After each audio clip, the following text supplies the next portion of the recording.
O Comitê de Política Monetária do Banco Central, o Copom, confirmou o aumento de 1 ponto percentual na taxa Selic, chegando agora a 14,25% ao ano. Com isso, os juros atingiram o maior patamar desde 2016, no auge da crise econômica do governo de Dilma Rousseff.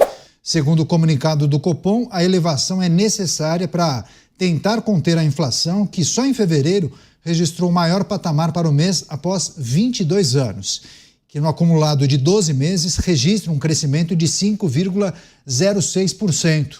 Além disso, a autoridade monetária está em alerta para sinais de desaceleração da economia e crescimento do PIB bem abaixo das expectativas.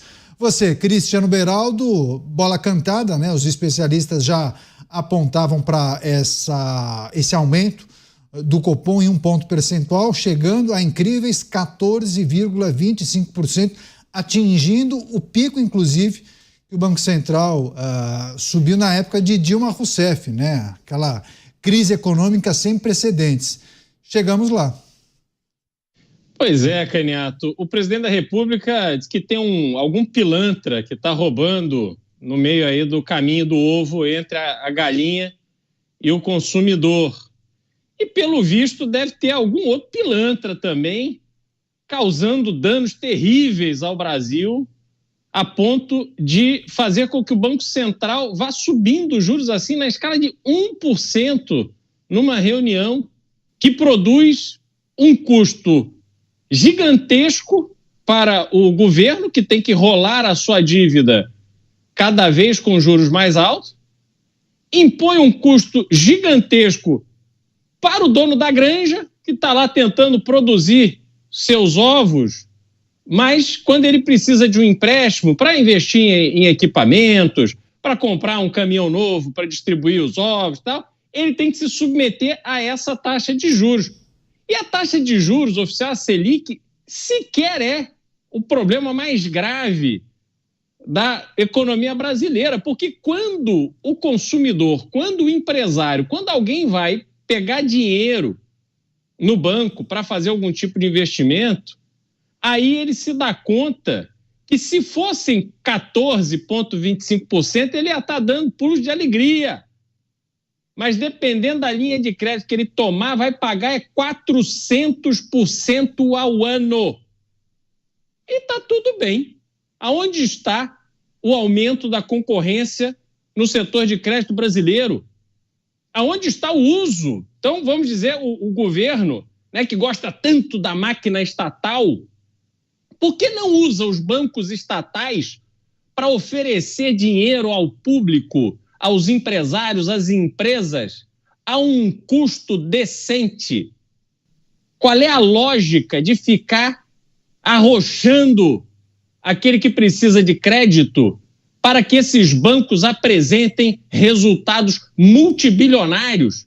O Brasil se consolida cada vez mais como o país da ineficiência, do custo alto, do dinheiro jogado no lixo, da bateção de carteira do contribuinte, o dinheiro que é roubado do contribuinte e desperdiçado em coisas supérfluas, em mordomias, em esquemas, em benefício aos amigos. E a população de verdade, aquela que trabalha para pagar suas contas, essa está cada vez mais endividada, cada vez mais inadimplente. Então, Caniato, aumento de 1% na taxa de juros é só mais um capítulo deste livro de horrores que está sendo produzido na economia brasileira.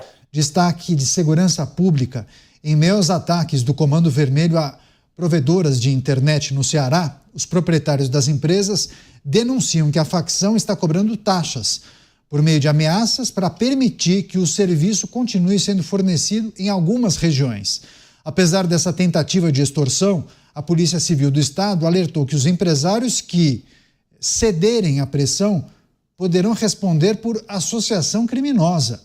Segundo apurou o portal Diário do Nordeste, essas ameaças estão se espalhando pelo Ceará, mas a corporação garante estar agindo para impedir o avanço do crime, que já cortou quilômetros de cabos de fibra ótica, incendiaram veículos dessas empresas e até atiraram contra as sedes dessas companhias.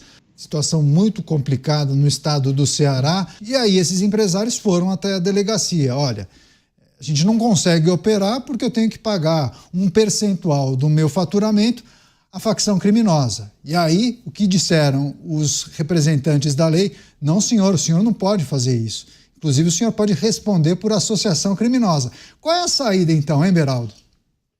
E é interessante porque a mensagem é que o empresário não pode entrar no jogo do bandido.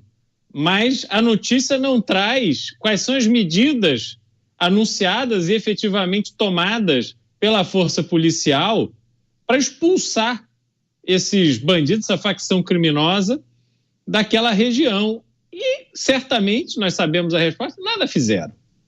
A facção criminosa segue lá, impedindo que pessoas que investiram o seu dinheiro para construir uma empresa, uma infraestrutura que permita levar internet à casa das pessoas, eles agora têm que se submeter ao poder paralelo. Não há mais soberania na região onde eles atuam.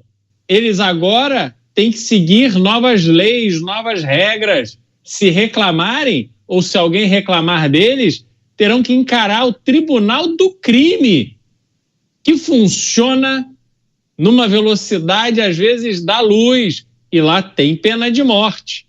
Então, é bom ter muito cuidado. Só que esse caso, Caniato, é só mais um. É um caso importante, relevante, mas até pequeno, diante de outros tantos que acontecem no Brasil. É preciso lembrar que no Rio de Janeiro, na região da Ilha do Governador, há trechos, há comunidades, favelas, onde a concessionária de energia não consegue cobrar a conta de luz, onde 90% da energia fornecida é roubada.